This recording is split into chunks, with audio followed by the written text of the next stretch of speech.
Hello friends, कैसे हैं आप लोग। आज हम लोग डिस्कस करेंगे संविधान के भाग 5 के बारे में, और जिसका पहला टॉपिक है राष्ट्रपति, द प्रेसिडेंट ऑफ इंडिया। ठीक है, मतलब केंद्र सरकार के बारे में, जिसको संघ सरकार कहते हैं। इस टॉपिक की शुरुआत कर रहे हैं हम लोग, जिसका पहला टॉपिक है राष्ट्रपति। तो इसमें इस टॉपिक को पढ़ने से पहले मैं बता दूं आपको कि इस टॉपिक को हम लोग दो पार्ट में देखेंगे। पहले पार्ट में देखेंगे कि संविधान के अनुच्छेदों में राष्ट्रपति के बारे में क्या क्या प्रावधान किया गया है। ठीक है, तो संविधान का अनुच्छेद 52, यहाँ से राष्ट्रपति की शुरुआत होती है। और इस टॉपिक में देखेंगे कि राष्ट्रपति के लिए किस अनुच्छेद में क्या क्या प्रावधान किया गया है, राष्ट्रपति का निर्वाचन कैसे होता है। तो सामान्य से राष्ट्रपति के बारे में जो प्रावधान है उसके बारे में डिस्कशन करेंगे। जो सेकेंड पार्ट होगा उसमें हम लोग राष्ट्रपति की शक्तियों के बारे में डिस्कशन करेंगे कि राष्ट्रपति की कौन कौन सी शक्तियां हैं। ठीक है, तो सभी शक्तियों के बारे में डिस्कशन हम लोग सेकेंड पार्ट में करेंगे। चूंकि ये टॉपिक बहुत बड़ा है तो इसलिए दो सेगमेंट में इसको हम लोग इसका अध्ययन करेंगे। तो पहला टॉपिक है राष्ट्रपति। चलिए, तो राष्ट्रपति जैसे टॉपिक की शुरुआत करते हैं हम लोग, तो सबसे पहले हम लोग देखते हैं हाइलाइट्स क्या क्या है आज के लेक्चर की। तो सबसे पहले देखेंगे कि आज के लेक्चर की हाइलाइट्स का वही शुरुआत है, प्रीवियस ईयर क्वेश्चन को देखेंगे कि इस टॉपिक से किस तरह से क्वेश्चन पूछे जाते हैं। फिर देखेंगे कि राष्ट्रपति क्या है, क्या इनकी स्थिति है भारतीय संविधान में, राष्ट्रपति से संबंधित अनुच्छेद हैं वो कौन कौन से अनुच्छेद हैं और किस अनुच्छेद में क्या प्रावधान किया गया है। फिर देखेंगे कि राष्ट्रपति का निर्वाचक मंडल क्या होता है, इसमें कौन कौन लोग शामिल होते हैं। फिर देखेंगे कि राष्ट्रपति के निर्वाचन की रीति क्या है। ठीक है, कौन से मेथड्स को अडॉप्ट किया गया है राष्ट्रपति के निर्वाचन के लिए।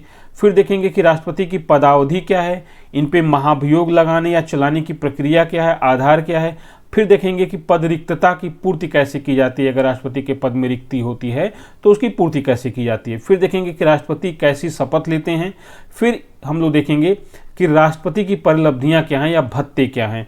और लास्ट में हम लोग देखते हैं, जैसा कि हर बार देखते हैं, कि जो हम लोग आज अध्ययन करेंगे उस पर आधारित मैं प्रश्न दूंगा आपको, आप इसका आंसर कमेंट बॉक्स में दीजिएगा।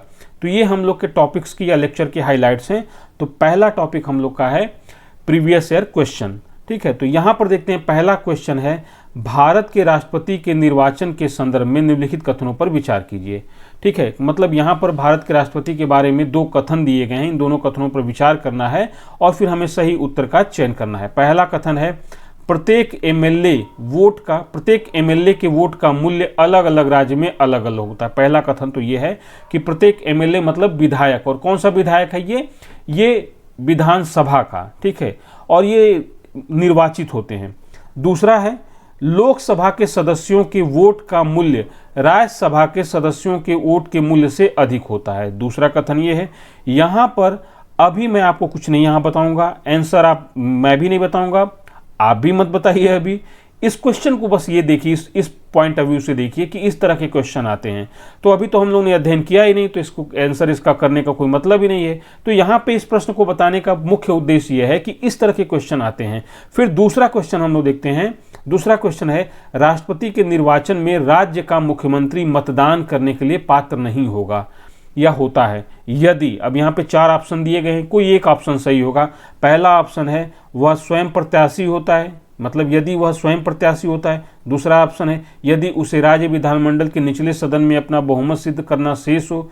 और सी आंसर ऑप्शन है यदि वह राज्य विधानमंडल में उच्च सदन का सदस्य हो। उच्च सदन मतलब विधान परिषद होता है वहाँ पे। ठीक है, राज्यों में।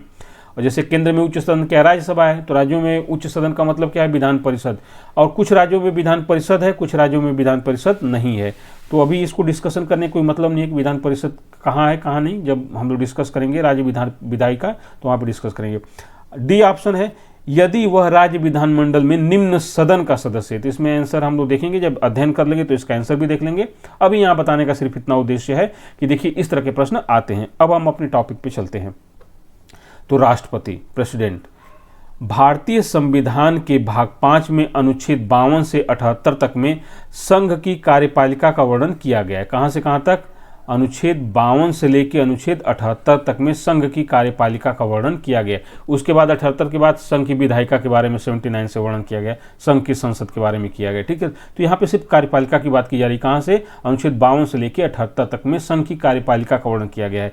संघ की कार्यपालिका में राष्ट्रपति, उपराष्ट्रपति, प्रधानमंत्री सहित मंत्रिमंडल या मंत्रिपरिषद तथा महान्यायवादी आदि सम्मिलित हैं। राष्ट्रपति राष्ट्र का संवैधानिक प्रमुख होता है। ठीक है, ये क्या है? राष्ट्रपति राष्ट्र का संवैधानिक प्रमुख है, ठीक है। जो भी कार्य किए जाते हैं संघ के जितने कार्य हैं वो किसके नाम से किए जाते हैं, राष्ट्रपति के नाम से किए जाते हैं। तो ये तो संविधान में राष्ट्रपति या संघ की कार्यपालिका के बारे में बात की गई है। अब हम लोग अपने टॉपिक पे आते हैं, राष्ट्रपति से संबंधित अनुच्छेद कौन कौन से हैं। तो देखिए यहाँ पे एक चीज मान के चलिए कि यूपीएससी में अनुच्छेद नहीं पूछेगा कि इस अनुच्छेद में राष्ट्रपति का क्या वर्णन किया गया, अनुच्छेद 54 में क्या कहा गया। फैक्चुअल क्वेश्चन यूपीएससी में नहीं पूछता है, बट हमें जानना चाहिए, क्योंकि जब हम मेंस में आंसर राइटिंग करेंगे तब भी वहाँ पे ये काम आएगा, और प्री में जब हम पढ़ रहे हैं तो उसमें बहुत से ऐसे प्रावधान होते हैं जो कि हमको जानना चाहिए। तो देखिए अनुच्छेद 52 में क्या कहा गया है। अनुच्छेद 52 के अनुसार भारत का एक राष्ट्रपति होगा, ठीक है। तो शुरुआत यहीं से, अनुच्छेद 51 में हम लोग देखे थे क्या था, भारत अंतर्राष्ट्रीय शांति एवं सहयोग में अपना योगदान देगा, और अनुच्छेद 51A में क्या था, मौलिक कर्तव्य हैं। तो शुरू कहाँ से होगी, अनुच्छेद 52 से ही राष्ट्रपति के प्रावधान की शुरुआत होती है। तो अनुच्छेद 52 में क्या है के अनुसार भारत का एक राष्ट्रपति होगा। अनुच्छेद 53 क्या है, 53 के अंतर्गत प्रावधान है कि संघ की कार्यपालिका शक्ति राष्ट्रपति में निहित होंगी और वह इसका प्रयोग इस संविधान के अनुसार स्वयं या अपने अधीनस्थ अधिकारियों के द्वारा करेगा।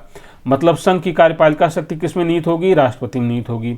अनुच्छेद 54 में क्या वर्णन किया गया है, इसमें वर्णन किया गया है कि राष्ट्रपति के निर्वाचन जो किससे बनेगा, निर्वाचक गण से बनेगा, का प्रावधान किया गया है। और इसमें कौन कौन शामिल है, तो यहाँ पे संसद के दोनों सदनों के निर्वाचित सदस्य। तो यहाँ पर देखिए कौन से सदस्य होंगे, निर्वाचित सदस्य, संसद के दोनों सदनों, जिसमें लोकसभा भी है और राज्यसभा भी है। दूसरा कौन होगा, राज्य की विधानसभाओं के निर्वाचित सदस्य। यहाँ पर देखिएगा विधानसभा की बात की गई है, विधान परिषद की बात नहीं की गई है। तो यहाँ पे कौन होंगे, यहाँ भी निर्वाचित सदस्य होंगे, मनोनीत सदस्य यहाँ भी नहीं होंगे। संसद के भी मनोनीत सदस्य राष्ट्रपति के निर्वाचन में भाग नहीं लेते हैं, और राज्य की विधानसभाओं के भी मनोनीत सदस्य राष्ट्रपति के चुनाव में भाग नहीं लेते हैं। और 3 ऐसे केंद्र शासित प्रदेश हैं जहाँ पे विधानसभा है, और वहाँ के विधानसभा के निर्वाचित सदस्य भी क्या करते हैं, राष्ट्रपति के निर्वाचन में भाग लेते हैं। तो पहली विधानसभा है वो कौन है, केंद्र मतलब संघ शासित क्षेत्र या यूनियन टेरिटरी की पहली विधानसभा है दिल्ली राष्ट्रीय राजधानी क्षेत्र। तो दिल्ली राष्ट्रीय राजधानी क्षेत्र के जो विधायक हैं, निर्वाचित विधायक हैं, वो राष्ट्रपति के निर्वाचन में भाग लेंगे। दूसरा है पुदुचेरी, जिसका पहले नाम पौंडीचेरी था। तो पुदुचेरी संघ शासित क्षेत्र के जो विधायक हैं वो भी भाग लेंगे। और जम्मू कश्मीर राज्य जो अब संघ शासित क्षेत्र हो गया है की विधानसभा के निर्वाचित सदस्य भी क्या करेंगे, राष्ट्रपति के निर्वाचन में भाग लेंगे। अभी तक चूंकि जम्मू कश्मीर में पिछले 10 साल से कोई चुनाव नहीं हुआ है, विधानसभा भंग कर दी गई है, तो इसलिए वहाँ पे विधानसभा अभी अस्तित्व में नहीं है। तो इसलिए राष्ट्रपति के निर्वाचन में उसने भाग नहीं लिया था। लेकिन जब भी जम्मू कश्मीर में विधानसभा का चुनाव कराया जाएगा तो वहाँ पे सदस्यों का निर्वाचन होगा, वो सदस्य जो निर्वाचित होंगे वो राष्ट्रपति के चुनाव में अपनी हिस्सेदारी सुनिश्चित करेंगे। फिर अगला प्रावधान देखते हैं कि अनुच्छेद 55 के अंतर्गत राष्ट्रपति के निर्वाचन की रीत का प्रावधान किया गया है। राष्ट्रपति के निर्वाचन की क्या रीत होगी, इसका प्रावधान किया गया है, जो अप्रत्यक्ष निर्वाचन प्रणाली द्वारा होगा। राष्ट्रपति का निर्वाचन जो होता है प्रत्यक्ष रूप से नहीं किया जाता है। जैसे देखिए इस समय लोकसभा का चुनाव चल रहा है, आम चुनाव चल रहा है, तो इसमें प्रधानमंत्री पद के उम्मीदवार कहीं ना कहीं से खड़े होंगे लोकसभा के सदस्य के लिए। जैसे नरेंद्र मोदी बनारस से खड़े हैं, तो वहां से इनका क्या करेगा, जनता प्रत्यक्ष रूप से निर्वाचित करेगी। फिर जो लोकसभा के सदस्य होंगे वो अपने में से मिलकर इनका चुनाव कर लेंगे प्रधानमंत्री के रूप में। तो अनुच्छेद 55 के अंतर्गत यह प्रावधान किया गया है कि राष्ट्रपति का निर्वाचन अप्रत्यक्ष रूप से किया जाएगा, ठीक है। अनुच्छेद 56 में क्या प्रावधान किया गया है, इसके अंतर्गत राष्ट्रपति की पदावधि मतलब कितने वर्ष तक रहेंगे का वर्णन किया गया है। राष्ट्रपति अपने पद ग्रहण की तिथि से 5 वर्ष की अवधि तक पद धारण करेगा। यहाँ पे एक चीज ध्यान रखिएगा, अपने पद ग्रहण की तिथि से, निर्वाचित होने की तिथि से नहीं, जिस दिन पद ग्रहण करेगा। और पद ग्रहण कब करता है, जब शपथ लेता है। तो याद रखिएगा, इस तरह से भी दे सकता है कभी आंसर ऑप्शन में कि राष्ट्रपति निर्वाचन की तिथि से, निर्वाचन शपथ की तिथि से, या राष्ट्रपति पद ग्रहण की तिथि से 5 वर्ष का होगा। तो यहाँ पे क्या है, पद ग्रहण की तिथि से, यानी कि पद ग्रहण कब करता है, जब वो शपथ लेता है तभी पद ग्रहण करता है। तो यहाँ पे इस शब्द को याद रखना है। अनुच्छेद 57 में क्या प्रावधान किया गया है, इसके अंतर्गत राष्ट्रपति के पुनर्निर्वाचन की पात्रता का वर्णन किया गया है। अब जानते हैं कि राष्ट्रपति कितनी बार निर्वाचित होगा, इसका संविधान में कोई वर्णन नहीं है, लेकिन राष्ट्रपति पुनर्निर्वाचित हो सकता है, इस बारे में वर्णन अनुच्छेद 57 के अंतर्गत किया गया है। अब तक एक ही राष्ट्रपति हैं जो 2 बार राष्ट्रपति रहे हैं, वो हैं डॉक्टर राजेंद्र प्रसाद जी, ठीक है। अनुच्छेद 58 में क्या क्या कहा गया है, इसके अंतर्गत राष्ट्रपति निर्वाचित होने के लिए अर्हताएं वर्णित की गई हैं कि कौन से लोग राष्ट्रपति का निर्वाचन में भाग ले सकते हैं या राष्ट्रपति निर्वाचित हो सकते हैं। तो उसमें उसकी सबसे पहली कंडीशन है वह भारत का नागरिक हो। ठीक है, वह भारत का नागरिक हो, सबसे पहली कंडीशन तो यही है। उसकी उम्र कम से कम कितनी हो, 35 वर्ष की आयु वो पूरी कर चुका हो। फिर क्या अगली शर्त है, लोकसभा का सदस्य निर्वाचित होने के योग्य हो, अर्थात वह लोकसभा का सदस्य निर्वाचित होने का क्या हो, पात्र हो या योग्यता रखता हो कि लोकसभा का सदस्य वो निर्वाचित हो सकता है। अगला क्या है, कोई लाभ का पद धारण न करता हो, कोई ऐसा लाभ का पद हो जो भारतीय संविधान में लाभ का पद घोषित किया गया है वो पद धारण न करता हो। अब यहाँ पे एक चीज़ देखना है कि अगर वो मंत्री है, सांसद है, विधायक है, मुख्यमंत्री है तो उसे लाभ का पद नहीं माना जाता है। तो यहाँ पे दिमाग में ये बात याद रखिएगा कि कोई मंत्री है, ठीक है, या सांसद है, विधायक है या मुख्यमंत्री है तो उसे लाभ का पद नहीं माना जाता है। और बाकी इसको जानते हैं कि वो पागल दिवालिया न हो या साबित कदाचार के आधार पे उसको दंडित न किया गया, इस तरह से ये तो हो गया कि इस तरह का ना हो। ठीक है, पागल दिवालिया ना हो या कोई अपराध सिद्ध दोष सिद्ध ना हो, इस तरह से तो उसकी एक सामान्य सी बात है। चलिए, तो ये है राष्ट्रपति के निर्वाचित होने के लिए अर्हताएं। फिर आता है अनुच्छेद 59 में क्या कहा गया है, इसमें राष्ट्रपति के पद के लिए शर्तें या राष्ट्रपति कार्यालय की दशाओं का वर्णन किया गया है। राष्ट्रपति के लिए पद के लिए शर्तों का वर्णन किया गया अनुच्छेद 59 में। अनुच्छेद 60 में क्या कहा गया है, अनुच्छेद 60 के अंतर्गत राष्ट्रपति द्वारा शपथ प्रतिज्ञान या शपथ या प्रतिज्ञान अफर्मेशन का वर्णन किया गया है कि वो शपथ कहाँ लेगा। यहाँ पे एक चीज़ ध्यान रखना है कि राष्ट्रपति के शपथ के लिए अनुच्छेद 60 में प्रावधान किया गया है। ठीक है, जो संविधान की अनुसूची है, तीसरी अनुसूची, उसमें राष्ट्रपति के शपथ के बारे में बात नहीं की गई है, बाकी सबके शपथ के बारे में बात की गई है। अनुच्छेद 61 में क्या प्रावधान किया गया है, अनुच्छेद 61 के अंतर्गत राष्ट्रपति पर महाभियोग चलाने की प्रक्रिया का वर्णन किया गया है कि राष्ट्रपति पर कैसे महाभियोग चलाया जाएगा, कौन कौन से आधार होंगे। फिर अनुच्छेद 62 में क्या कहा गया है, इसके अंतर्गत राष्ट्रपति के पद में रिक्त को भरने के लिए निर्वाचन करने के समय और आकस्मिक रिक्त को भरने के लिए निर्वाचित व्यक्तियों की पदावधि आदि का वर्णन किया गया है। मतलब राष्ट्रपति के पद में रिक्ति अगर होती है या निर्वाचन करने का है या कोई भी इस तरह का पदावधि आदि का वर्णन किया करना है तो उसका प्रावधान अनुच्छेद 62 में किया गया है। तो ये राष्ट्रपति से संबंधित प्रमुख अनुच्छेद हैं। थोड़ा सा और इसको हम लोग डिटेल में देखते हैं। यहाँ पर देखिए, तो पहला टॉपिक यहाँ पे है राष्ट्रपति का निर्वाचन मंडल, electoral college of the president, जिसका वर्णन अनुच्छेद 54 में किया गया है कि राष्ट्रपति के निर्वाचक मंडल में कौन कौन शामिल होता है। ठीक है, तो देखिए, राष्ट्रपति का निर्वाचन जनता द्वारा प्रत्यक्ष रूप से नहीं किया जाता बल्कि एक निर्वाचन मंडल के सदस्यों द्वारा किया जाता है जिसमें निम्नलिखित शामिल होते हैं। राष्ट्रपति का निर्वाचन एक निर्वाचक मंडल द्वारा होता है और इसमें निम्नलिखित लोग शामिल होते हैं।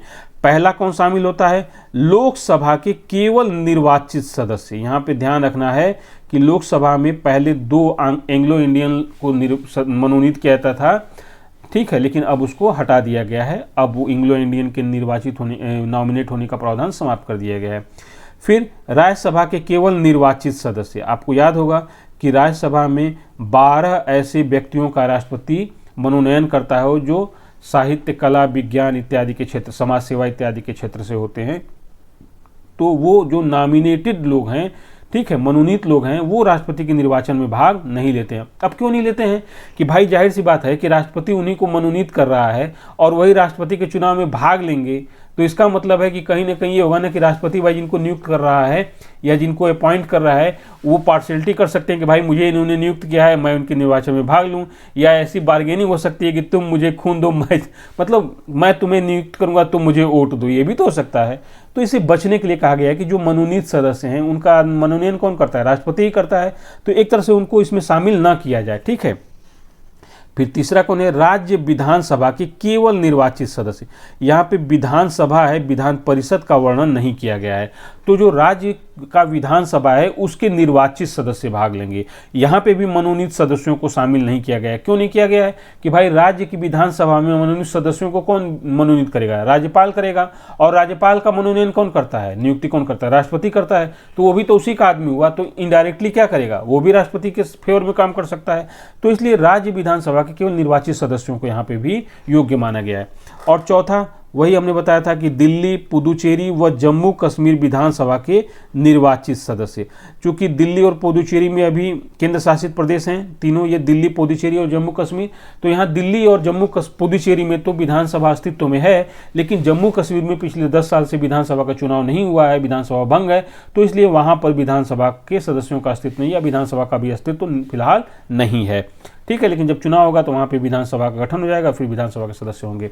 अब यहाँ पर ध्यान रखना है, नोट यहाँ पे इंपॉर्टेंट चीज़ क्या है, नवनिर्मित जम्मू एवं कश्मीर में विधानसभा के अस्तित्व में न होने के कारण इसे राष्ट्रपति के निर्वाचक मंडल में शामिल नहीं किया गया है। तो यहाँ पे ये चीज़ ध्यान रखना है। दूसरा क्या है, संसद व राज्य विधान मंडलों के मनोनीत सदस्य राष्ट्रपति के चुनाव में भाग नहीं लेते हैं, जो मैंने आपको पहले ही स्पष्ट कर दिया है। ठीक है, अब आते हैं राष्ट्रपति के निर्वाचन की रीति क्या है, जिसका वर्णन अनुच्छेद 55 में किया गया, manner of election of the president. ठीक है, इस पे देखते हैं।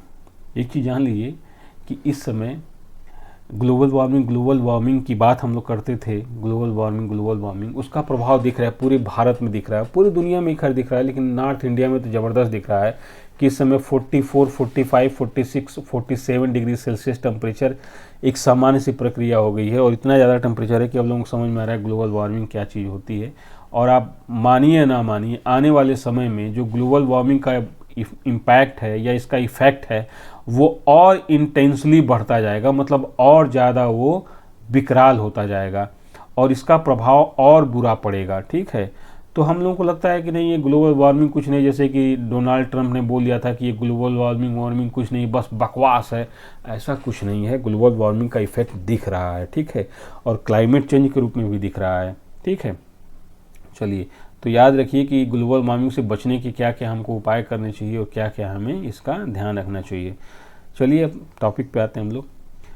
तो देखते हैं राष्ट्रपति के निर्वाचन की रीति क्या क्या है। तो राष्ट्रपति का चुनाव अप्रत्यक्ष निर्वाचन प्रणाली में गुप्त मतदान द्वारा किया जाता है। क्या है, पहले तो अप्रत्यक्ष निर्वाचन प्रणाली है कि जनता इसके निर्वाचन में भाग नहीं लेती है, और दूसरा गुप्त मतदान द्वारा किया जाता है। अब कैसे है, जो आनुपातिक प्रतिनिधित्व पद्धति, इसको कहते हैं प्रोपोर्शनल रिप्रेजेंटेशन सिस्टम। ठीक है, आनुपातिक प्रतिनिधित्व पद्धति शब्द को याद कर लीजिए। कैसे किया जाता है, पहले तो है अप्रत्यक्ष निर्वाचन प्रणाली में गुप्त मतदान द्वारा, कैसे, आनुपातिक प्रतिनिधित्व पद्धति प्रोपोर्शनल रिप्रेजेंटेशन सिस्टम के अनुसार एकल संक्रमणीय मत, ये क्या है, अनुपातिक प्रतिनिधित्व पद्धति के अनुसार एकल संक्रमणीय मत प्रणाली सिंगल ट्रांसफरेबल वोट सिस्टम से होता है। अब इसी को हम लोग आगे करेंगे कि ये कैसे वर्क करता है। तो देखिए यहाँ पर इसको स्पष्ट किया जाएगा। राष्ट्रपति के निर्वाचन में 2 सिद्धांतों का पालन किया जाता है। तो यहाँ पे कौन 2 सिद्धांत हैं उनके बारे में देखते हैं। पहला सिद्धांत है समरूपता एवं समतुल्यता का सिद्धांत। पहला यहाँ पे है समरूपता एवं समतुल्यता का सिद्धांत। तो इसके तहत विभिन्न राज्यों के प्रतिनिधियों के मत मूल्य के मापन में एक रूपता, मतलब विभिन्न राज्यों के प्रतिनिधियों के मत मूल्य के मापन में एक रूपता लाई जाए, साथ ही विभिन्न राज्यों और संघ के प्रतिनिधियों में समतुलता रखी जाए। मतलब यहाँ पर यह है कि प्रत्येक राज्य विधानसभा के जो सदस्य हैं उनके मतों के मूल्य में समरूपता रखी जाए और विभिन्न राज्यों और संघ के प्रतिनिधियों में समतुलता रखी जाए। तो पहला तो ये समरूपता एवं समतुलता का सिद्धांत, अर्थात सभी राज्यों के निर्वाचित विधानसभा सदस्यों के मत मूल्य या सभी राज्यों के निर्वाचित विधानसभा सदस्यों के मत मूल्य, यहाँ पे है, मत मूल्य के निर्धारण के लिए एक ही प्रक्रिया अपनाई जाएगी। मतलब सभी राज्यों की निर्वाचित विधानसभा सदस्यों के मत मूल्य के निर्धारण के लिए एक ही प्रक्रिया अपनाई जाएगी और सभी राज्य विधानसभा के निर्वाचित सदस्यों के मत मूल्य का योग संसद के दोनों सदनों के सभी निर्वाचित सदस्यों के मत मूल्य के योग के समतुल्य होगी, अर्थात समान होगी। इसे ही आनुपातिक प्रतिनिधित्व का सिद्धांत कहा जाता है। तो यहाँ पे एक चीज़ समझ लीजिए कि सभी राज्यों के निर्वाचित विधानसभा सदस्यों के मत मूल्य के निर्धारण के लिए एक ही प्रक्रिया अपनाई जाएगी और सभी राज्य विधानसभा के निर्वाचित सदस्यों के मत का मूल्य, जो सभी विधानसभा के निर्वाचित सदस्य हैं उनके मत का मूल्य जो होगा वो संसद के दोनों सदनों के निर्वाचित सदस्यों के मत मूल्य के क्या होगा, बराबर होगा। इसे ही क्या बोलते हैं, समतुल्यता कहते हैं या अनुपातिक प्रतिनिधित्व कहते हैं। जो ये एक तरह से कहा जाए कि लोकसभा राज्यसभा के निर्वाचित सदस्य हैं उनके मतों का जो कुल मूल्य होगा वो सभी राज्य विधानसभा के निर्वाचित सदस्यों के मत मूल्य के क्या होगा, बराबर होगा। ठीक है, तो एक बात तो यहाँ पे हो गई। अब इसमें देखते हैं, यहाँ पे दो बातें कही गई हैं। पहली बात इसमें कही गई है कि विधानसभा के एक सदस्य का मत मूल्य, मतलब किसी विधानसभा के एक सदस्य का मत मूल्य कैसे निकालेंगे। जैसे मान लीजिए कि उत्तर प्रदेश विधानसभा के एक सदस्य का मत मूल्य निकालना है, तो इसको कैसे निकालेंगे। तो यहाँ पर एक फार्मूला होता है, राज्य की कुल जनसंख्या। जैसे मान लेते हैं कि इस समय उत्तर प्रदेश में 25 करोड़ जनसंख्या है, मान लेते हैं कि 25 करोड़ जनसंख्या है। ठीक है, 25 करोड़, इकाई, दहाई, सैकड़ा, हजार, 10,000, लाख, 10 लाख, करोड़, 10 करोड़, 25 करोड़ जनसंख्या है और सदस्यों की संख्या हो गई। ठीक है, और इसके बाद क्या करते हैं कि इसमें विधानसभा के कुल निर्वाचित सदस्यों की संख्या से क्या कर दिया जाता है, भाग दे दिया जाता है। ठीक है, तो राज्य की विधानसभा में जितने सदस्य निर्वाचित होंगे, मान लेते हैं, एक उदाहरण लेते हैं, यहाँ पे हम लोग मोटे तौर पे लेते हैं, हालांकि जनसंख्या सदस्य ज़्यादा है लेकिन एक मान लेते हैं कि 400 हो गई। तो अब 400 से क्या कर दिया जाएगा, इसमें भाग दे दिया जाएगा और जो परिणाम आएगा उसमें 1000 का क्या कर दिया जाएगा, गुणा कर दिया जाएगा। तो ये एक विधायक के मत का मूल्य हो जाएगा, उत्तर प्रदेश के एक विधायक के मत का मूल्य हो जाएगा। तो इसको कैसे निकालेंगे, किसी भी विधानसभा के सदस्य का मत मूल्य निकालना है तो उस राज्य की कुल जनसंख्या लेंगे, उसमें विधानसभा के कुल निर्वाचित सदस्यों से भाग दे देंगे और जो भाग आएगा, जो भागफल आएगा या शेष जो आएगा उसमें 1000 से क्या कर देंगे, गुणा कर देंगे। तो एक विधायक के मत का मूल्य निकल जाएगा और सभी विधायकों के या कुल निर्वाचित विधायकों के मत का मूल्य निकालना है तो जो विधायकों की संख्या है उसमें क्या कर देंगे, एक सदस्य के मत का मूल्य को क्या कर देंगे, गुणा कर देंगे, तो कुल विधायकों के मत का मूल्य आ जाएगा। तो ये समझ गए फॉर्मूला क्या है कि विधानसभा के एक सदस्य का मत मूल्य कैसे निकालते हैं, तो राज्य की कुल जनसंख्या बटे राज्य की विधानसभा के कुल निर्वाचित सदस्यों से भाग दे देंगे और जो उसमें परिणाम आएगा उसमें 1000 का गुणा कर देंगे। तो एक विधायक के मत का मूल्य आ गया और सभी विधायकों के मत का मूल्य निकालना है तो उसमें क्या करेंगे कि विधानसभा के कुल निर्वाचित सदस्य संख्याओं में वो एक विधायक के मत मूल्य का क्या कर देंगे, गुणा कर देंगे। पहला तो ये हो गया। दूसरा क्या है, एक संसद सदस्य के मत का मूल्य कैसे निकालेंगे। संसद सदस्य का मतलब वो लोकसभा का भी हो सकता है और राज्यसभा का भी हो सकता है।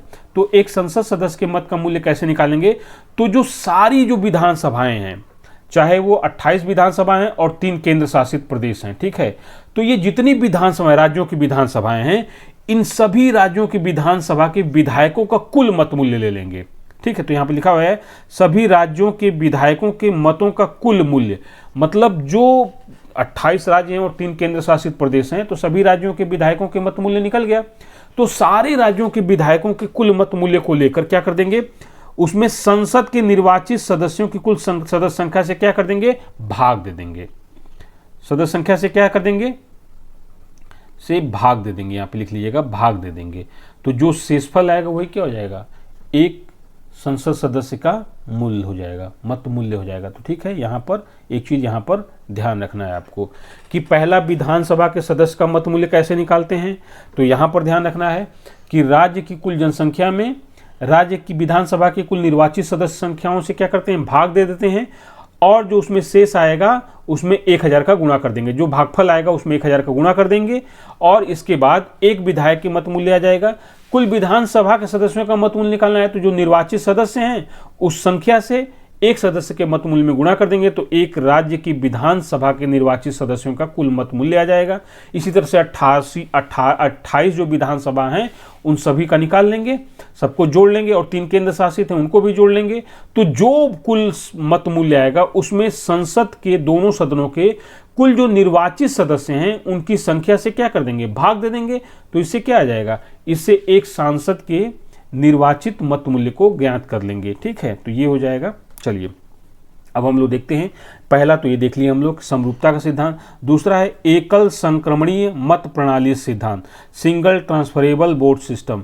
अब इसको थोड़ा ध्यान से देखिएगा कि हम लोग जान जाएंगे कि कैसे ये निकलता है। नहीं तो हम लोग जानते नहीं पाते हैं, राष्ट्रपति का चुनाव आता है तो ये नहीं जान पाते कि ये कैसे एकल संक्रमणीय मत प्रणाली सिद्धांत क्या है। तो यहाँ पर देखते हैं, ठीक है, कि इस सिद्धांत के अनुसार यदि प्रत्याशियों की संख्या 1 से अधिक है तो प्रत्येक मतदाता उतने मत वरीयता क्रम में देगा जितने प्रत्याशी हैं। अब मान लीजिए यहाँ पे क्या है ना कि जैसे यहाँ पे एकल संक्रमणीय मत प्रणाली को क्या किया गया है, तो उसमें देख लीजिए कि मान लीजिए एक उदाहरण ले रहा हूँ कि मान लीजिए यहाँ 1000 वोट पाना है, ठीक है, किसी को 1000 प्लस 1 वोट पाना है किसी को, जैसे मान लीजिए कि 2000 मत मूल्य है, कुल मत मूल्य कितना है 2000 मत मूल्य है।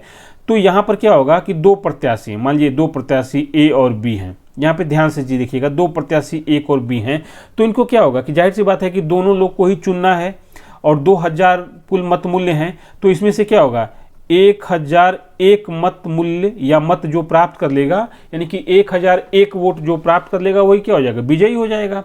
तो यहाँ तो बड़ा आसान है कि 2 प्रत्याशी हैं तो भाई 1.1/2 + 1 कर देंगे, मतलब मतगणना में न्यूनतम कोटा क्या होगा, मतगणना में न्यूनतम कोटा क्या होगा, कुल वैध मतों का 2 से भाग दे देंगे और उसमें 1 जोड़ देंगे। तो यहाँ पे क्या है, कुल मत 2000 है और न्यूनतम कितना चाहिए, 1001 वोट चाहिए। तो यहाँ पे 2 ही लोग हैं ए और बी, तो जाहिर सी बात है कि इसमें किसी न किसी को 1000 से ज़्यादा वोट मिलेगा और किसी न किसी को 1000 से कम वोट मिलेगा। तो जिसको ज़्यादा वोट मिलेगा वो क्या हो जाएगा, विजयी हो जाएगा। तो यहाँ तो दिक्कत नहीं, दिक्कत तब है जब किसी निर्वाचन में या किसी चुनाव में 2 से अधिक लोग राष्ट्रपति पद के निर्वाचन के लिए खड़े हो गए, तब क्या होगा।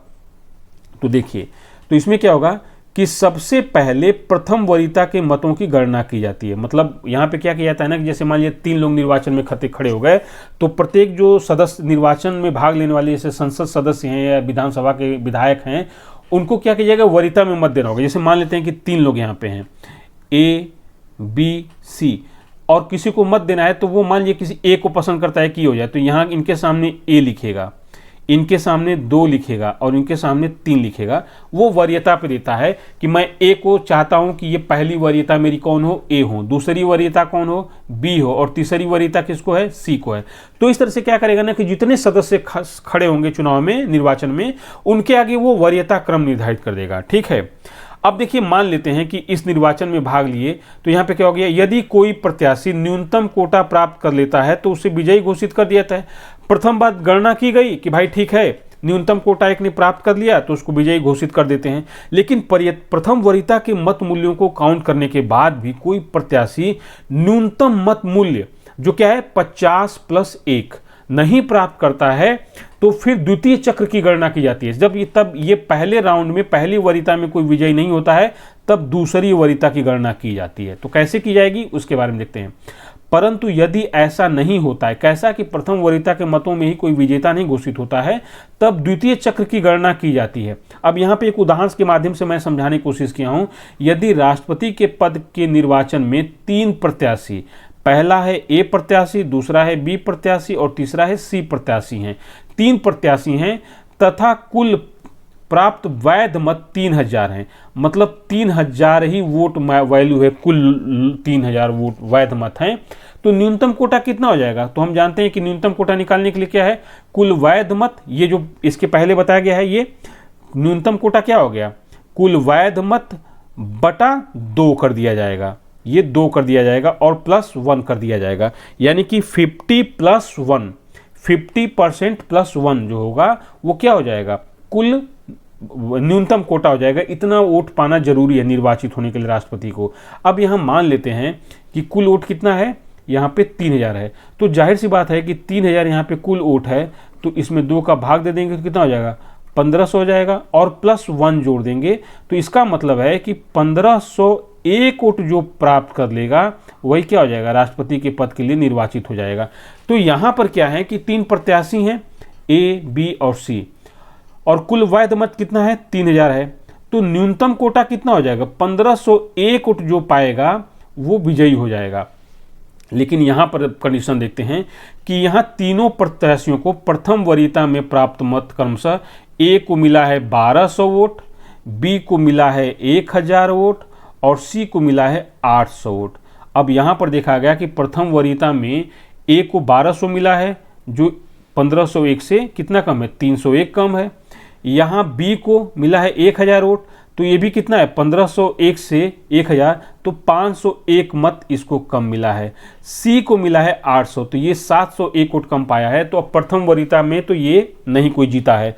तो अब यहाँ क्या होगा कि दूसरे राउंड की जब काउंटिंग की जाएगी तो जो सबसे कम वोट पाया है उसको प्रतिस्पर्धा से बाहर कर दिया जाएगा, तब तथा उसके जो द्वितीय क्रम के वोट हैं उसको बाकी सदस्यों में बांट दिया जाएगा। तो अब क्या किया जाएगा, अब यहां सी को स्पर्धा से बाहर करते हुए, क्यों स्पर्धा से बाहर कर देंगे, क्योंकि ये सबसे कम मत पाया हुआ है, ये सबसे कम मत पाया, कोई भी सबसे कम होगा तो द्वितीय क्रम में उसको बाहर कर दिया जाएगा।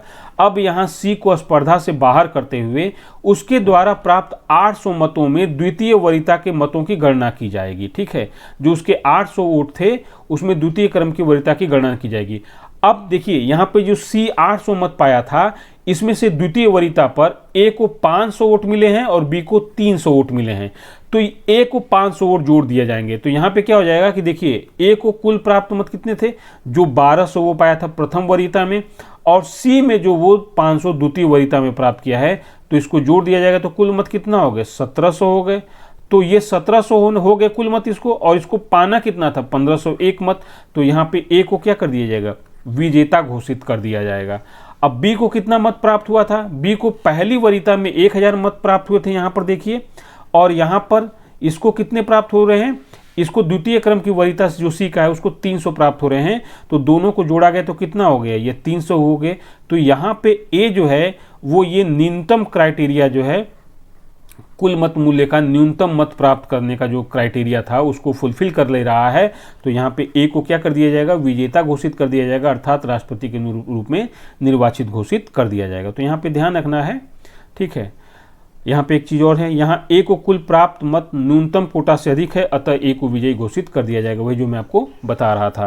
तो यहाँ पर ध्यान में रख रहे होंगे कि यह कैसे राष्ट्रपति के निर्वाचन की बात होती है।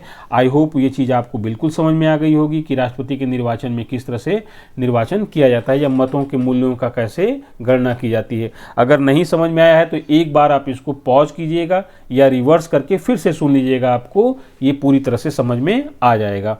अब हम लोग थोड़ा सा आते हैं राष्ट्रपति की पदावधि क्या होती है, term of office of the president क्या होता है। तो यहाँ पे अनुच्छेद 56 के अंतर्गत प्रावधान किया गया है कि राष्ट्रपति पद ग्रहण की तिथि से 5 वर्ष की अवधि तक अपना पद धारण करेगा। तो यही चीज़ है कि जिस दिन शपथ लेता है उसी दिन से पद ग्रहण की तिथि होती है, तो उसी दिन से 5 वर्ष के रूप में ये कार्य करेगा। किंतु इस अवधि से पूर्व भी, मतलब 5 वर्ष पूरा होने से पूर्व भी, वह राष्ट्रपति किसको, उपराष्ट्रपति को अपना त्यागपत्र दे सकता है कि भैया काम हम नहीं होगा, हमसे जा रहे हैं हम, तो उपराष्ट्रपति को क्या कर देगा, त्यागपत्र दे देगा। तो यहाँ पे ध्यान रखना है कि राष्ट्रपति उपराष्ट्रपति को त्यागपत्र देता है, और उपराष्ट्रपति किसको देता है, वो राष्ट्रपति को देता है। ठीक है, संविधान के अतिक्रमण, वायोलेशन, यहाँ पे याद रखना है, संविधान के अतिक्रमण के आधार पर अनुच्छेद 61 के तहत यह उपबंध किया गया है, यह 61 के तहत महाभियोग का उपबंध किया गया है कि महाभियोग लगाकर राष्ट्रपति को पद से हटाया जा सकता है। लेकिन याद रखिएगा किस आधार पे, संविधान के अतिक्रमण, वायोलेशन के आधार पर। लेकिन ध्यान एक चीज ये रखना है कि ध्यातव्य है कि संविधान में संविधान का अतिक्रमण को परिभाषित नहीं किया गया है। ये तो बता दिया गया कि संविधान के अतिक्रमण के आधार पर महाभियोग लगाया जाएगा, लेकिन किस चीज को संविधान का अतिक्रमण माना जाएगा इसकी व्याख्या कहीं संविधान में नहीं है। ठीक है, तो अब इसको है कि कैसे इसको सिद्ध किया जाएगा कि क्या संविधान का अतिक्रमण है। तो इसका मतलब है कि जो संवैधानिक प्रावधान है उसके विपरीत जहाँ के राष्ट्रपति ने कार्य किया है तो उसी को क्या माना जाएगा, संविधान का अतिक्रमण माना जाएगा। ठीक है, अब हम लोग आते हैं कि राष्ट्रपति पर महाभियोग की प्रक्रिया क्या होती है। तो देखिए, यह संसद के किसी भी सदन में प्रारंभ की जा सकती है। राष्ट्रपति पर महाभियोग की प्रक्रिया संसद के किसी भी सदन में प्रारंभ की जा सकती है।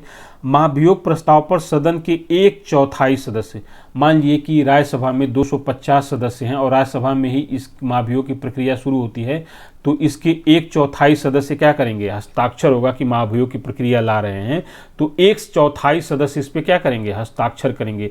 तो 1/4 सदस्य कितने होंगे, 250 है, तो इसमें कितने हो जाएंगे, 63 सदस्य हो गए। तो कम से कम 63 सदस्य क्या करेंगे, राज्यसभा को उसमें हस्ताक्षर करेंगे। या लोकसभा लाता है तो लोकसभा में इस समय कितने सदस्य हैं, 543 सदस्य हैं, तो इसमें 543 में क्या हो जाएगा, ये 4 का गुणा भाग दे देंगे तो ये क्या हो जाएगा, 1/4 सदस्य हो जाएंगे। तो आप निकाल लेंगे कितना होगा, ठीक है। तो ये क्या हो जाएगा कि इतने सदस्य होंगे तब जाके राष्ट्रपति के खिलाफ क्या हो जाएगा, महाभियोग का प्रस्ताव लाया जाएगा, ठीक है। तो याद रखना है, लेकिन जब राष्ट्रपति के खिलाफ महाभियोग लाया जाएगा तो इसके 14 दिन पूर्व राष्ट्रपति को नोटिस देना होगा कि आपके खिलाफ महाभियोग लाया जा रहा है। तो जब महाभियोग का प्रस्ताव सदन में लाया जाएगा उसके 14 दिन पूर्व ही राष्ट्रपति को इस संबंध में नोटिस देना आवश्यक होता है, ठीक है। अब देखिए, जिस सदन में महाभियोग का प्रस्ताव लाया जा रहा है, मान लीजिए कि यहाँ पे लोकसभा में अविश्वास महाभियोग का प्रस्ताव लाया जा रहा है लोकसभा में, तो लोकसभा में क्या होगा कि महाभियोग का प्रस्ताव पेश किया जाएगा और पहले सदन, मतलब जिसमें शुरू किया है तो उसको पहला सदन बोलते हैं, पहले सदन में 2/3 बहुमत से प्रस्ताव पारित होगा महाभियोग का। 2/3 से उपस्थित और कुल मत देने वाले सदस्यों के 2/3 बहुमत से, मतलब 2/3 मेजोरिटी से ये महाभियोग का प्रस्ताव पारित हो जाएगा। तब इसको क्या करते हैं, दूसरे सदन में भेजा जाता है। दूसरा सदन क्या करता है, महाभियोग के प्रस्ताव की जांच करता है या राष्ट्रपति के ऊपर लगे हुए महाभियोग के आरोपों की जांच करता है।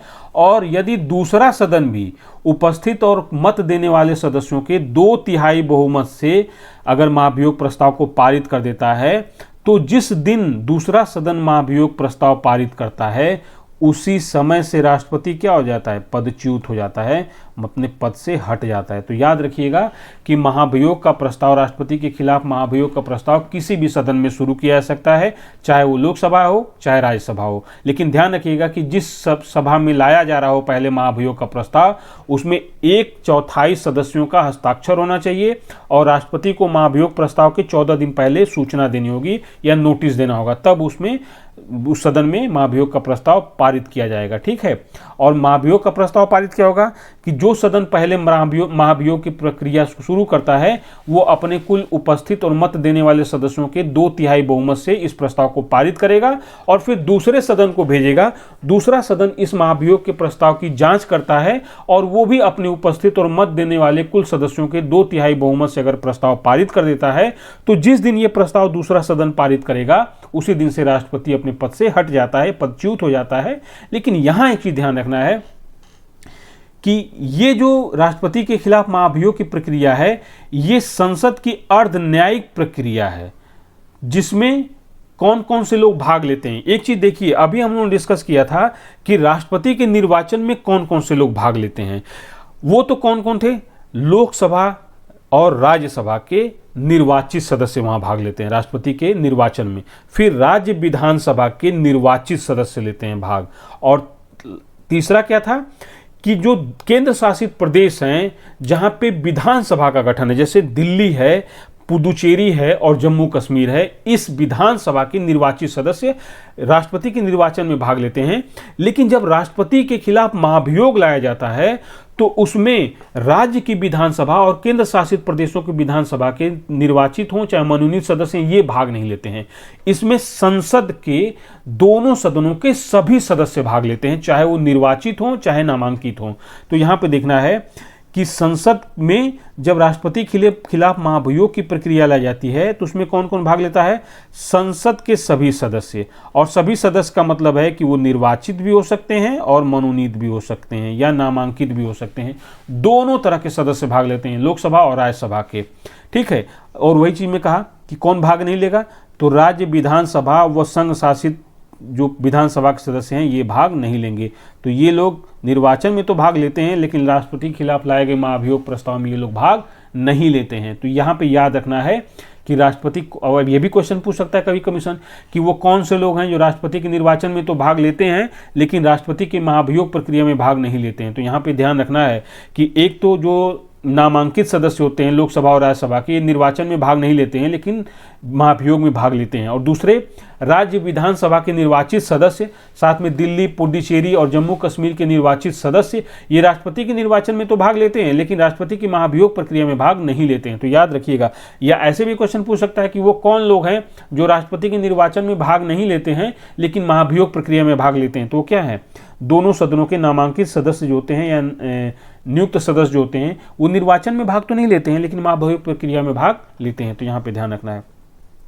अब हम लोग आते हैं अनुच्छेद 56(1) में यह प्रावधान किया गया है कि राष्ट्रपति अपने 5 वर्ष की पदावधि समाप्ति के पश्चात भी तब तक अपना पद धारण रखेगा जब तक कि उसका उत्तराधिकारी अपना पद ग्रहण नहीं कर लेता। अब देखिए, एक चीज़ है कि राष्ट्रपति क्या होगा कि अपने शपथ या पद धारण की तिथि से 5 वर्ष का तक पद धारण करेगा, ठीक है। लेकिन किसी कारण से मान लीजिए कि नए राष्ट्रपति के लिए निर्वाचन नहीं हो पाया है, तो ऐसा नहीं कि 5 वर्ष पूरा हो गया पदावधि की तिथि से तो राष्ट्रपति अपना छुट्टी लेकर चल देगा कि भैया अब हम नहीं देखेंगे। नहीं, उसको तब तक कार्य करना होगा कि जब तक नए राष्ट्रपति का निर्वाचन नहीं हो जाता है। यहां पर याद रखिएगा कि राष्ट्रपति की पदावधि समाप्त होती है तो यहां पे उपराष्ट्रपति राष्ट्रपति के रूप में कार्य नहीं करेगा। याद रखिएगा, यहां पे एक शर्त है कि राष्ट्रपति की पद की रिक्ति हो गई है, तब उपराष्ट्रपति राष्ट्रपति के पद में कार्य करेगा।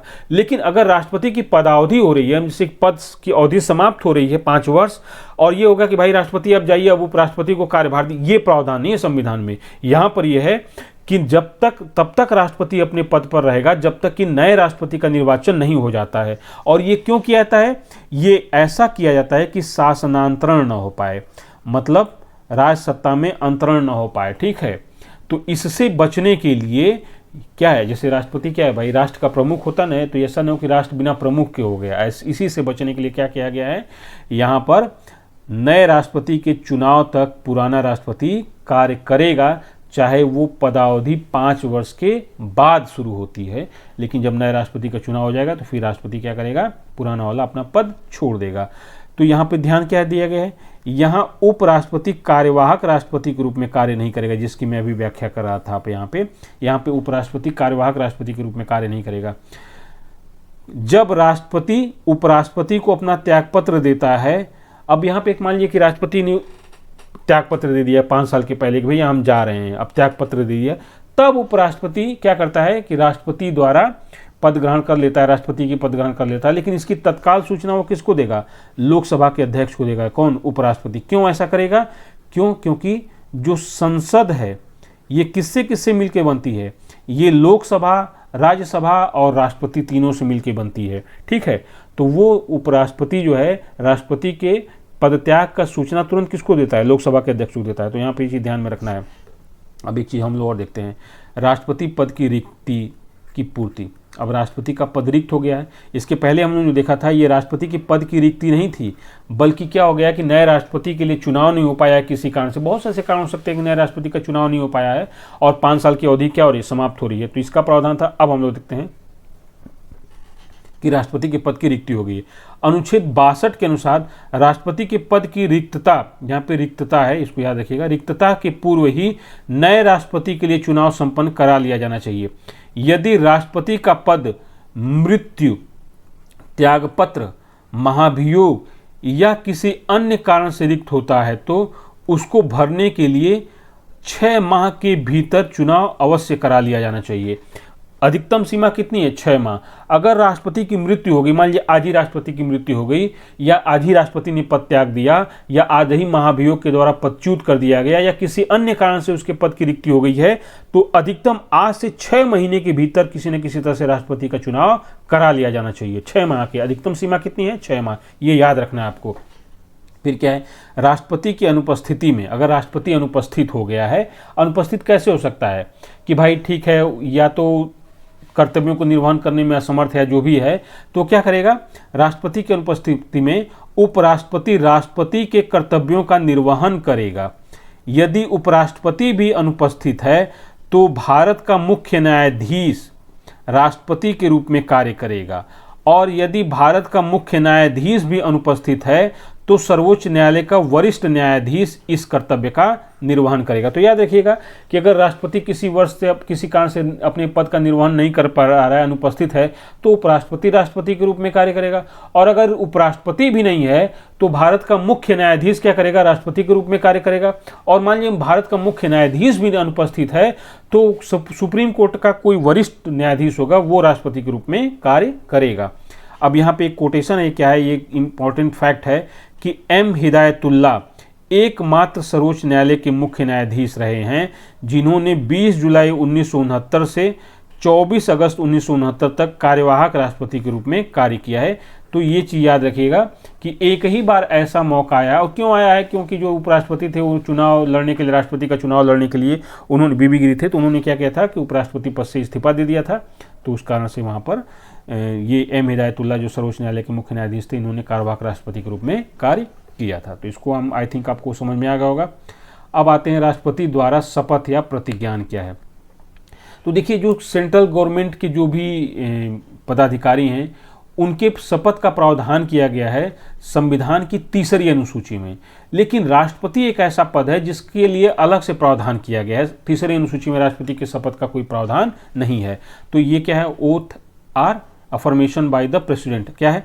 अनुच्छेद 60 में यह प्रावधान किया गया है कि राष्ट्रपति अपना पद ग्रहण करने के पूर्व उच्चतम न्यायालय के मुख्य न्यायाधीश अथवा उनकी अनुपस्थिति में उच्चतम, ये लिखिएगा, ये उत्तम नहीं है, ये उच्चतम न्यायालय के वरिष्ठ न्यायाधीश के समक्ष अधोलिखित रूप में शपथ या प्रतिज्ञान करता है। तो याद देखिएगा कि राष्ट्रपति को शपथ कौन दिलाता है, तो इस सर्वोच्च न्यायालय का मुख्य न्यायाधीश, अगर वो नहीं है तो सर्वोच्च न्यायालय का वरिष्ठ न्यायाधीश इसको शपथ दिलाता है। याद रखिएगा, शपथ तो ये दिलाते हैं, लेकिन त्याग पत्र राष्ट्रपति देगा तो वो उपराष्ट्रपति को देगा। तो याद रखिएगा कि उपराष्ट्रपति त्याग पत्र तो ग्रहण करता है, शपथ नहीं दिलाता है, ठीक है। और उच्चतम न्यायालय का मुख्य न्यायाधीश शपथ दिलाता है, त्याग पत्र नहीं लेता है। तो याद रखिएगा, यहाँ पे कंफ्यूजन यहीं पे होता है हम लोग को। अब राष्ट्रपति कैसे लेता है शपथ, श्रद्धापूर्वक, ऐसे होता है कि मैं फला श्रद्धापूर्वक राष्ट्रपति के पदीय कर्तव्यों का पालन करूंगा। अब ठीक है, जो ग्रहण लेगा वो अपना नाम बताएगा, फिर मैं फला श्रद्धापूर्वक राष्ट्रपति के पदीय कर्तव्यों का पालन करूंगा। संविधान और विधि का परिरक्षण, संरक्षण और प्रतिरक्षण करूंगा। तो यहाँ पे परिरक्षण का मतलब क्या है, उसको प्रिजर्व करना, मतलब सुरक्षित रखना। संरक्षण का मतलब है उसको प्रोटेक्ट करना, ठीक है।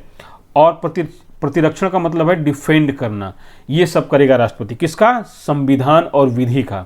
फिर क्या करता है, भारत की जनता की सेवा एवं कल्याण में निरत रहूंगा, मतलब लगातार लगा रहूंगा, ठीक है। अब कितना लगा है कि नहीं लगा है ये बात की बात है, लेकिन ये क्या करता है, राष्ट्रपति शपथ या प्रतिज्ञान लेता है, ठीक है। तो याद रखिएगा, कभी कभी ऐसा भी होता है कमीशन में कि वो पूछ देता है कि मैं श्रद्धापूर्वक डैश डैश डैश कर्तव्यों का पालन करूंगा, या भारत की जनता की सेवा एवं कल्याण में निरत रहूंगा। ये ऐसे संविधान विधि ऐसे पूछ सकता है कि कौन जो पदाधिकारी है वो संविधान और विधि का परिरक्षण, संरक्षण और प्रतिरक्षण का शपथ लेता है। तो वो कौन लेता है, राष्ट्रपति लेता है, ठीक है, ठीक है। यहाँ ध्यान देने वाली बात यह है कि जब कोई अन्य व्यक्ति राष्ट्रपति के रूप में कार्य करता है अथवा उसके कर्तव्यों का निर्वहन करता है तो वह भी इसी प्रकार शपथ ग्रहण करता है। अब देखिए, मान लीजिए उपराष्ट्रपति राष्ट्रपति के रूप में कार्य करता है तो वो भी इसी प्रकार का शपथ लेगा, ठीक है। अब देखिए, राष्ट्रपति के शपथ का प्रारूप अनुच्छेद 60 में ही दिया गया है, भारतीय संविधान की अनुसूची 3 में इसका वर्णन नहीं किया गया। तो ये भी याद रखिएगा यहाँ पे। अब अगला क्या है, राष्ट्रपति की परिलब्धियां एवं भत्ते क्या क्या हैं, ठीक है। तो संविधान के अनुच्छेद 59(3) में यह प्रावधान किया गया है कि राष्ट्रपति बिना किराया दिए शासकीय आवास का उपयोग करेगा तथा ऐसी परिलब्धियों, भत्तों एवं विशेषाधिकारों का हकदार होगा जो संसद, यहाँ सांसद नहीं है, संसद विधि द्वारा नियत करे। तो इसका मतलब है कि राष्ट्रपति के वेतन, भत्ते और जो विशेषाधिकार, इनका निर्धारण कौन करता है, संसद करती है, ठीक है। तो ये नियत करेगा, उसी को राष्ट्रपति पाएगा। और देखिएगा, राष्ट्रपति जो होता है ना, उसकी जो आय होती है वो इनकम टैक्स से फ्री होती है, आयकर की अदायगी नहीं देना पड़ता उसको। देखिए, वर्तमान में राष्ट्रपति को प्रति माह 5 लाख रुपये वेतन मिलता है जो भारत की संचित निधि से दिया जाता है और यह आयकर से मुक्त होती है। तो याद रखिएगा, भारत की संचित निधि से राष्ट्रपति को दिया जाता है और यह भारत की क्या होती है, ये आयकर से मुक्त होती है, मतलब राष्ट्रपति को इनकम टैक्स नहीं दिया जाता। और वर्तमान में कितना है, 5 लाख रुपया पर मंथ वेतन मिलता है राष्ट्रपति को, ठीक है। चलिए, अब देखिए यहाँ पे एक है राष्ट्रपति के निर्वाचन से संबंधित अगर कोई विवाद होता है तब क्या स्थिति होती है।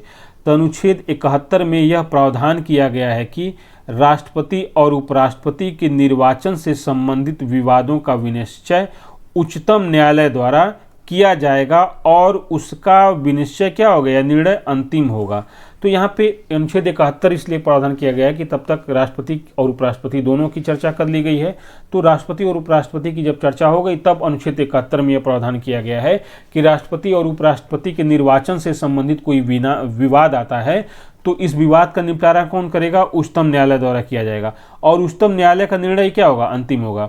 यदि उच्चतम न्यायालय द्वारा किसी व्यक्ति का राष्ट्रपति या उपराष्ट्रपति के रूप में निर्वाचन को अवैध घोषित कर दिया जाता है कि मतलब ये अब राष्ट्रपति या उपराष्ट्रपति के रूप में इनका निर्वाचन वैध नहीं है, अब ये हट जाएं, वैध है इनका अवैध है, तो ऐसे व्यक्ति द्वारा राष्ट्रपति या उपराष्ट्रपति के रूप में किए गए पूर्व के कार्य, मतलब जिस दिन से सुप्रीम कोर्ट ने डिसीजन दिया उसी दिन से तो हट जाएंगे ये, लेकिन इसके पहले जो उन्होंने राष्ट्रपति और उपराष्ट्रपति के रूप में कार्य किया है उस पूर्व के कार्यों पर कोई दुष्प्रभाव या प्रभाव नहीं पड़ेगा, अर्थात पूर्व के कार्यों पर वो कोई मतलब खतरा नहीं होगा, वो ये निर्णय लिया गया है वो मान्य रहेगा। ठीक है, तो यहाँ पे याद रखिएगा।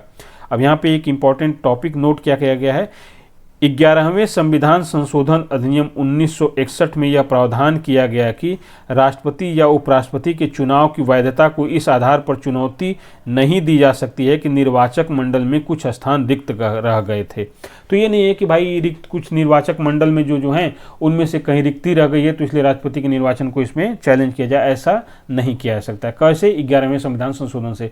अब देखिए, मान लीजिए कि राष्ट्रपति द्रौपदी मुर्मू का निर्वाचन हुआ है कुछ साल पहले, तो उस समय जम्मू कश्मीर की विधानसभा अस्तित्व में नहीं थी। क्यों नहीं थी? कि जम्मू कश्मीर की विधानसभा को भंग कर दिया गया था। तो अब इस आधार पे कि भाई जम्मू कश्मीर निर्वाचक मंडल में शामिल नहीं है, वहां के सदस्य शामिल नहीं हैं, तो राष्ट्रपति के निर्वाचन को अवैध घोषित कर दिया जाए, तो ये नहीं माना जाएगा। क्यों? क्योंकि 11वें संविधान संशोधन अधिनियम 1961 में प्रावधान कर दिया गया है कि निर्वाचक मंडल में अगर कोई रिक्ति है तो उस आधार पर राष्ट्रपति या के निर्वाचन को अवैध घोषित नहीं किया जाएगा। ठीक है, चलिए, तो ये हम लोग का इसका टॉपिक था और इस टॉपिक के अध्ययन के बाद हम लोग एक क्वेश्चन करेंगे, इसका आंसर आप कमेंट बॉक्स में दीजिएगा। क्वेश्चन क्या है, निम्नलिखित में से कौन सा भारत के राष्ट्रपति के निर्वाचक गण का तो भाग है परंतु उसके महाभियोग अधिकरण का भाग नहीं है। अभी हम लोग बहुत अच्छे से डिस्कस किए थे। पहला है लोकसभा, दूसरा है राज्यसभा, तीसरा है राज्यों की विधान परिषदें और चौथा है राज्यों की विधानसभाएं। तो इसमें यह है कौन सा भारत के राष्ट्रपति के निर्वाचक गण का तो भाग है परंतु उसके महाभियोग का भाग नहीं है। कौन नहीं है? तो याद रखिएगा इसको। ठीक है, का भाग नहीं है, तो आप यहाँ पर याद रखिएगा। चलिए, फिर हम लोग मिलते हैं नेक्स्ट क्वेश्चन के साथ।